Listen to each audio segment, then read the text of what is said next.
FaceTime. Off Work Sports FaceTime Boxing. Hit in your faces. The two gloves is back. The 8-pound, 16-ounce training is in the building. And last night was no shortage. Every week we're getting MMA and boxing action. And last night it was the night of the Fury. Let's just kick it off with the top fight. Tyson Fury versus Tom Schwartz, a German heavyweight holder, in my opinion. He's the best German up-and-coming fighter that they had. A little bit too early for Tommy to be fighting a guy of Tyson's level. He wanted it. He got it. And in this night, we saw exactly what I have said and feared throughout the whole boxing nation, even though I know a lot of people are saying, hey, man, Tom Schwartz just gave me something at Kroger's. He just gave me my card, my membership card. No, I don't want to put him in that realm. He's still a boxer. I understand he doesn't have the experience, but I'm looking at the body and movement for Mr. Tyson Fury. He is has beautiful foot movement. I'm not saying Ali, but similar facet, similar defensive stance to maybe a Terrence Crawford or Floyd Mayweather in some stances. He has great boxing agility, and at 6'9" with his length, I don't see anyone in a division that moves like him and will be able to stop the jab. And then, of course, he has great stamina, which will continue out throughout the whole fight, even with his body stature. People look at him and do not see tremendous athlete. However, he is. He's more athletic than Anthony Joshua.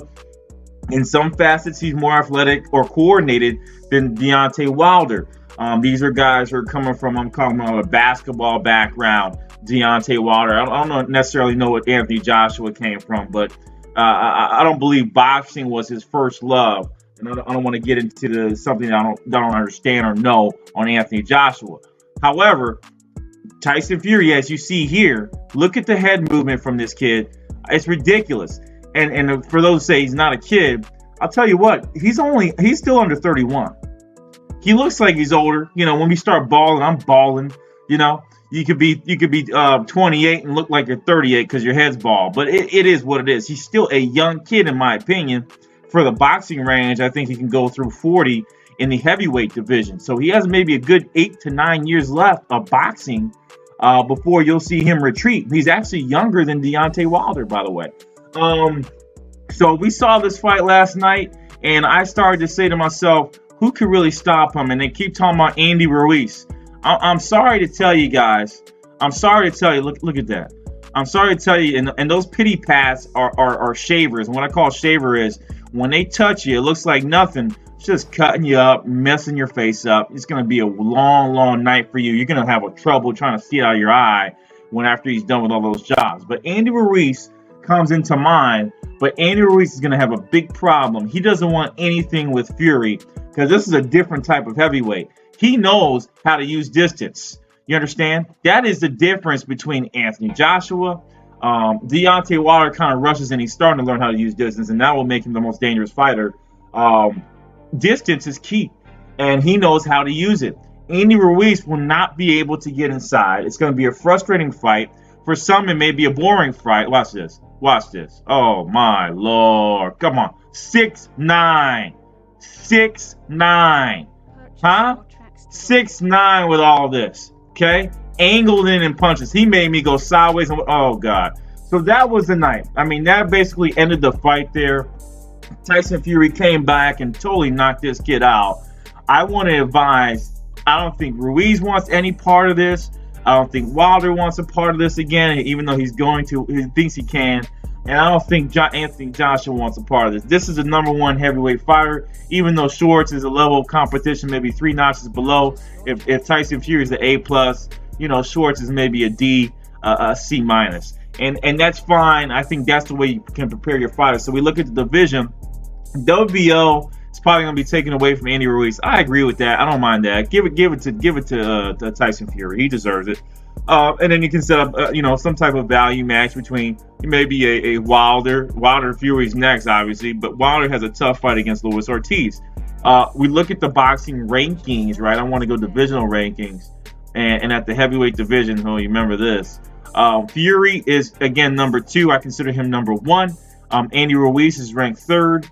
Joshua, Dylan White. But here goes the problem. Here's what Deontay Wilder just did to himself. Instead of fighting a tomato can, and I don't want to call Schwartz that, but compared to Fury right now, you're a tomato can. He's trying to fight Luis Ortiz. I am worried about Deontay versus Luis. Luis almost beat Deontay in the last fight, okay? I would have rather seen, neg me if you want, Deontay Wilder have a little bit of an easier fight so he can set up another, second big super fight versus Mr. Tyson Fury. Now we're looking at, this is still an iffy fight. This is not a walk in the park for Deontay Wilder. He was actually losing in my mind before the knockout to Luis Ortiz, okay? Luis Ortiz is a better skilled boxer than Deontay Wilder. He has taken another big risk, but I guess that's why they have him number 1 and Fury number 2 for firing a tomato can. Wilder doesn't care. He's willing to take risk, and we will see what happens in his next fight with Luis Ortiz if he can make it through, because there is an if there. Other than that, last night when we look at the fights, we're just going to go through the top. Fights that matter to me, in my mind, Marius Beatrice versus Krzysztof Glowacki, okay? If people are not familiar with the cruiserweight division, there's a couple guys here. Why I'm going to this next division is there's a couple of guys in this division who I think will move up to heavyweight and will join the crowd, like a Chris Bird like activity, or even James Toney back in the day. So when we look at that division, Marius Beatrice is, I would say, the heir apparent to Alexander Usyk, okay? Beatrice and Usyk fought. It was a tough match. It wasn't an easy match. It went all 12 rounds and went to a decision, okay? I think these two have the greatest potential with their speed to move up. And if there's a champion still in the range, such as an Andy Ruiz, who dares to fight one of these two, there's going to be trouble, okay? I feel these two, Marius Beatrice and Alexander Usyk, if they don't fight each other again to try to rule the roost in this division for the cruiserweight, because Usyk really runs it right now. He's beat Beatrice. He's beat Glowacki, okay? The big point of contention right now is going to be, and this is controversial, he threw a little elbow, because he was hit after the bell. But the point of contention is, are they heavy enough to move up? Can they get into the, 205, 210 range? I think maybe they can, okay? Will they have enough strength to keep up in the 210 range, right, with the guys that are 260, 245? And the key thing is, will their speed hold up, okay? I think there is a potential. I can see a little bit more weight on the side of Beatrice, and he can move up. Obviously, fighters like Wilder, Fury, and Joshua will be scary watching them fighting the guys in this range. Even Usyk, who's probably about 205, 210 naturally, because those are huge guys, 245, 260. But I think it's an opportunity to see the best fight the best, and will certainly muddy up the heavyweight division to where you're not going to really know who's going to win who. And that will kind of bring it back to the 90s. Obviously, we're not going to see Holyfields. We're not going to see Tysons and Lennox Lewis's. We don't have that, all right? But next step down, I think we do have that. And it's exciting for the division. Beatrice has won his fight. You just saw it. Does he fight Usyk again for a rematch? Or do these two start saying, you know what? Let's clear up things and move up to the heavyweight division and see what these guys offer. Especially if Andy Ruiz is still champion. This will be a scary match for Andy Ruiz. Beatrice or Usyk, people are probably going to name me. They are nowhere near the same weight division. I'm telling you, these two could cause Ruiz a lot of trouble.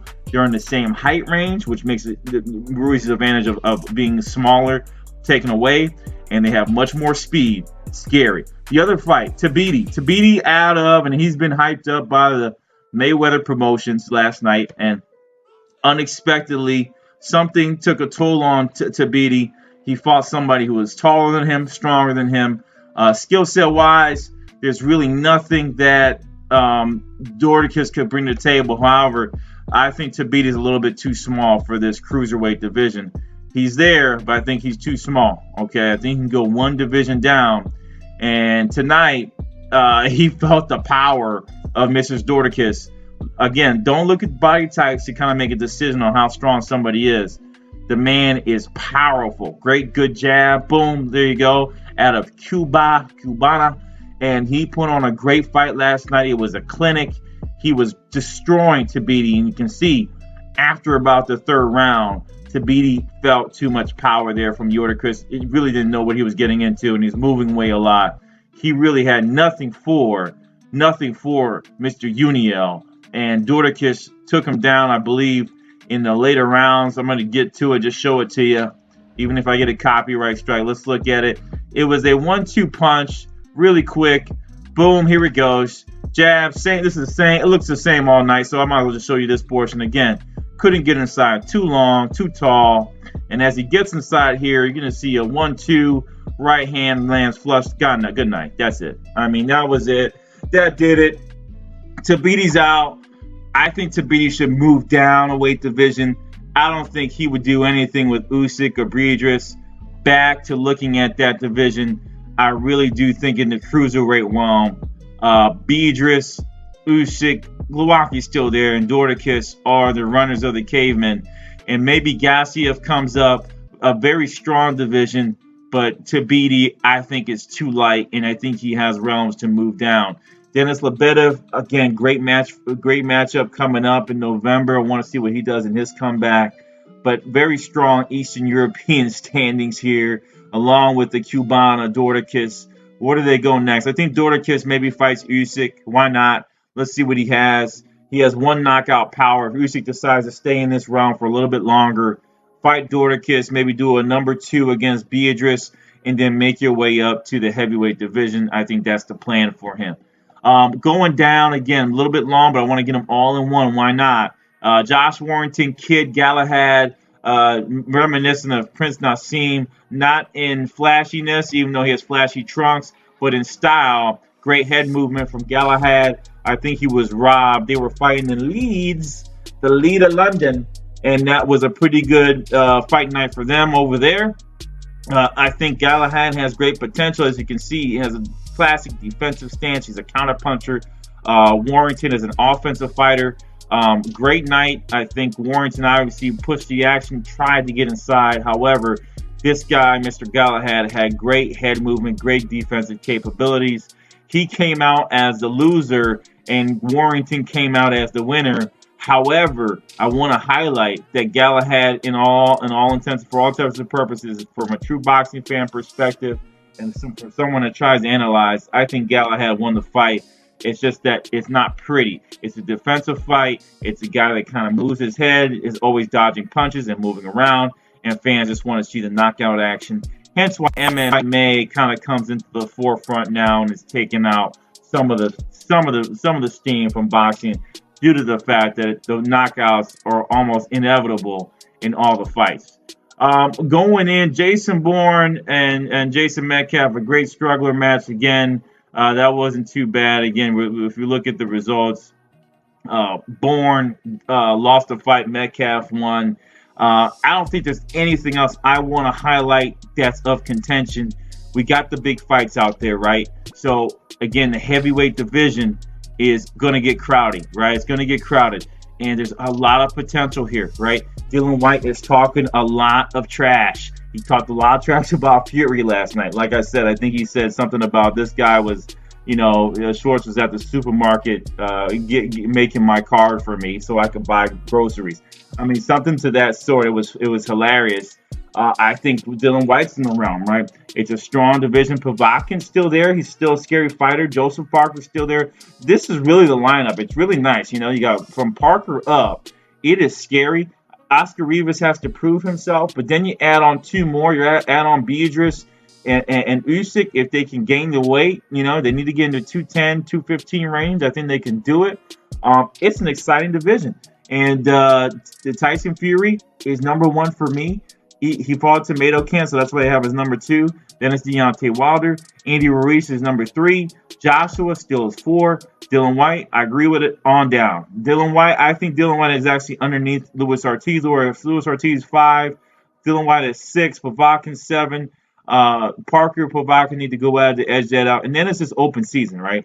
Then you have these cruiserweights that can jump in. So keep a watch of this. R4 Sports getting you all the details right here, right now, one video. Hey, it is FaceTime.